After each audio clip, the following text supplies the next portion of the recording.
এখন দেখেন, তাহলে আমি কুকিং রিলেটেড বা কিচেন রিলেটেড যে কোনো ওয়েবসাইট আমার এই নিশের সাথে রিলেভেন্ট হবে, সেটুকু বোঝা গেল। এখন প্রথমে কাজ হলো, আমরা বলছিলাম যে ওয়েবসাইট গুলোতে আমরা কাজ করব সেই ওয়েবসাইট গুলার যে পোস্টে আমরা ব্লগ কমেন্ট করব সেটা 1 বছরের বেশি পুরানো হবে না। তো সেইটা আমরা কিভাবে সলভ করব? তো সেটা সলভ করার জন্য আমরা যখন গুগলে সার্চ করব, সার্চ করার সময় এখানে দেখেন একটা টুলস অপশন আছে, দেখছেন? এই টুলসে ক্লিক দেব। তো এইখানে আমরা টুলসে ক্লিক দেব, দেওয়ার পরে দেখেন এখানে এনি ডিউরেশন আছে। তো এই এনি ডিউরেশন আমরা ক্লিক দেব, দেওয়ার পরে এখানে দেখেন আছে সরি এনি টাইম, এনি টাইমে ক্লিক দেব, দেওয়ার পরে দেখেন এখানে আছে কাস্টম রেঞ্জ, ঠিক আছে? এই কাস্টম রেঞ্জে ক্লিক দেব, দিয়ে দেখেন ফ্রম, ফ্রম মানে কবে থেকে। তো আজকে কয় তারিখ? 15। তাহলে আমরা যদি এখানে দিই সাপোজ 9/15/2022, আগে মাস বসাইতে হয়, ঠিক আছে? 9/15 সরি 2021 হবে এখানে।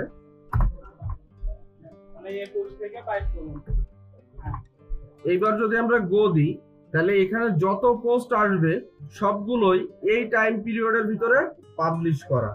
তাহলে 1 বছরের ভিতরে পাবলিশ করা কিনা সেটা নিয়ে কিন্তু আমার আর কোনো সমস্যা থাকবে না। হ্যাঁ হ্যাঁ, শো করতেছে, করলেও ভালো না করলেও ভালো। আপনি এখান থেকে এটা সেট আপ করে নেবেন, তার মানে বোঝা যাবে যে এইটা লাস্ট 1 বছরের ভিতরে পাবলিশ করা। বুঝা গেছে? সেকেন্ড অপশন হলো, আমরা যদি এই ওয়েবসাইট গুলো ওপেন করি তাহলে কি হবে জানেন? এইভাবে যদি আপনি ইনফরমেটিভ কিওয়ার্ড দিয়ে ডিরেক্ট সার্চ করেন, তাহলে দেখা যাচ্ছে বেশিরভাগের সাথে আপনার রিলেভেন্ট মানে কমেন্ট বক্স থাকবে না, হয়তো বা ওয়েবসাইট বসানোর জায়গা থাকবে না, হয়তো বা সেখানে আপনার ব্যাকলিঙ্ক করার যে সিস্টেমগুলো থাকা দরকার সেটা নাও থাকতে পারে। তো এই কারণে আমরা কিছু সার্চ কোয়েরি ইউজ করব। তো সার্চ কোয়েরি আসলে কি জিনিস বা সার্চ অপারেটর আসলে কি জিনিস সেটা একটু আপনাদের এবার আমি দেখাবো, ঠিক আছে? এখানে দেখেন আপনার কিছু কোয়েরিজ আছে বা সার্চ অপারেটর আছে।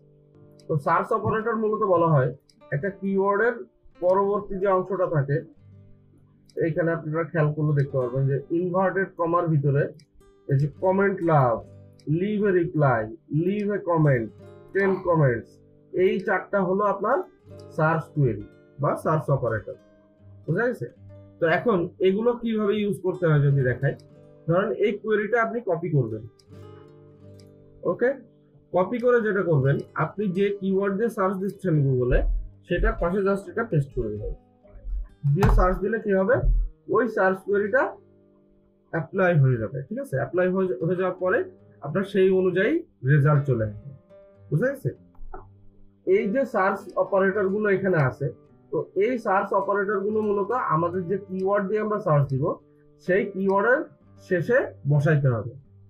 জাস্ট এটা কপি করে নিয়ে কি করতে হবে, আমার যে কিওয়ার্ড আছে এই কিওয়ার্ড গুলো শেষে পেস্ট করে দিতে হবে। এখন কথা হলো যে আসলে এই সার্চ অপারেটর গুলো প্রয়োজন কি? প্রথম প্রয়োজন হলো যে এই সার্চ অপারেটর গুলো যদি আপনি ইউজ করেন তাহলে অবশ্যই সেই যে ব্লগ পোস্ট গুলো আসবে, যে ওয়েবসাইট গুলো আসবে, সেখানে কমেন্ট বক্স থাকবেই, এটা হলো মাস্ট। বুঝা গেছে? এটা হলো প্রথম সুবিধা। দ্বিতীয় সুবিধা হলো যে আমরা যখন একটা ওয়েবসাইট নিয়ে কাজ করব তখন দেখা যাচ্ছে আপনি যদি প্রত্যেকবারই হাউ টু ক্যাচ ফিশ লিখে গুগলে সার্চ দেন তাহলে একই রেজাল্ট আসবে ঘুরে ফিরে, কারণ গুগলের রেজাল্ট তো বারবার ভ্যারি করে না, তাই না? আপনি যদি একই কিওয়ার্ড দিয়ে বারবার সার্চ দেন তাহলে কি হবে, আলটিমেটলি একই রেজাল্ট আসবে। তাহলে কি হবে যে আপনি যে ওয়েবসাইট গুলো খুঁজতেছেন আলটিমেটলি নতুন ওয়েবসাইট কিন্তু আপনি আর পাবেন না। একটা নির্দিষ্ট সময় পর যে আপনি কি হবে, ওই পুরানো ওয়েবসাইট গুলোই বারবার আপনার সামনে ঘুরে ফিরে আসবে। তো আমরা যদি একই কিওয়ার্ডের পিছনে ভিন্ন ভিন্ন সার্চ করে ইউজ করি, তার মানে আমার ভিন্ন ভিন্ন ওয়েবসাইট আসবে। বুঝা গেছে? তাহলে আমার কিওয়ার্ড সেম থাকলেও আমি যদি সার্চ কোয়েরি চেঞ্জ করি তাহলে কি হবে, গুগলের রেজাল্টটা ভিন্ন আসবে। বুঝা গেছে? ক্লিয়ার? তাহলে দেখেন এইখানে আমরা যে কোয়েরিটা ইউজ করলাম, করে আমরা এই যে গুগলে সার্চ দিলাম, দেওয়ার পরে সাপোজ এই একটা ওয়েবসাইট আসছে, এটা যদি আমরা ওপেন করি, ওপেন করলে কি দেখবেন জানেন? এই দেখেন শেষে কমেন্ট বক্স আছে,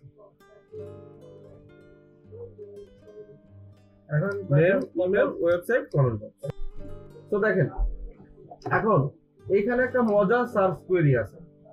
মজার সার্চ কোয়েরি কোনটা জানেন? এইটা 10 কমেন্টস। এটা কিভাবে কাজ করে দেখেন, আমরা যদি এখানে এই সার্চ কোয়েরিটা ইউজ করি তাহলে যে পোস্টগুলো আসবে সেখানে সবগুলোতে 10টা করে কমেন্ট থাকবে। এইবার হ্যাঁ, এই জায়গায় হলো মজা। এখানে যদি আপনি 9 করে দেন তাহলে যে ব্লগগুলোতে বা যে ব্লগ পোস্টগুলোতে 9টা করে কমেন্ট আছে সেগুলো আসবে। আবার এখানে যদি আপনি 8 করে দেন তাহলে যেগুলোতে 8টা করে কমেন্ট আছে সেগুলো আসবে। এবং প্রত্যেকবারই দেখবেন রেজাল্ট চেঞ্জ হয়ে যাচ্ছে। তার ফলে কি হলো, একটা কিওয়ার্ড দিয়ে আমরা ডিফারেন্ট সার্চ কোয়েরি ইউজ করে ডিফারেন্ট রেজাল্ট জেনারেট করতে পারবো। এখন দেখেন আমরা এই যে how to make pizza 8 comments লিখে সার্চ করলাম, তো এখানে একটা রেজাল্ট আছে। তো আমরা যদি এই ইউআরএলটা ওপেন করি, আমরা কি করব, প্রথমে কি কাজ, একদম নিচে চলে যাব, কারণ কমেন্ট বক্স থাকে একদম শেষে। তো এখানে যদি আমরা আসি, দেখেন এখানে অনেকগুলো কমেন্ট আছে, ঠিক আছে, দেখেন 8 কমেন্টস। কিন্তু দেখেন এই ওয়েবসাইটটা কি আমরা নিতে পারবো? কেন পারবো? কারণ ওই রিপ্লে গুলো তো বাদ দিল। এখানে ওয়েবসাইট নেই। হ্যাঁ, এখানে দেখেন আমার যে মেইন যে জায়গাটা, আমার তো এখানে ওয়েবসাইট বসানোটাই মেইন কাজ, তাহলে আমার সেই জায়গাটাই নেই। তার মানে কি এই ওয়েবসাইটটা বাদ।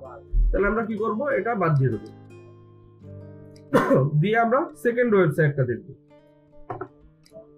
তো এটার ভিতরে যদি আমরা যাই, তো এটার ভিতরে এসেও আমরা দেখব যে এই যে কমেন্ট বক্স, এখানেও দেখেন ওয়েবসাইট বসানোর জায়গা নাই। সো আমরা এটা চেঞ্জ করে দেব। আবার থার্ডটায় যাব, থার্ডটায় আসার পরে এখানে দেখেন এখানে ওয়েবসাইট বসানোর জায়গায় নেই, সো এটাও বাদ।